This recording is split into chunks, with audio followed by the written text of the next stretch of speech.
Величай, душе моя, чесне Різдво Христово Хрестителя і предтечі Івана.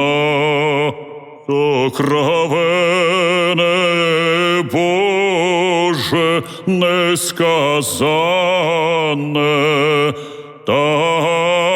таїнство в тобі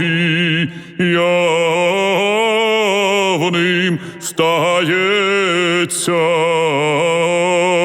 Діво пречистая, Бог з тебе воплотився за милосердя, тому тебе, як Богородицю, величаємо.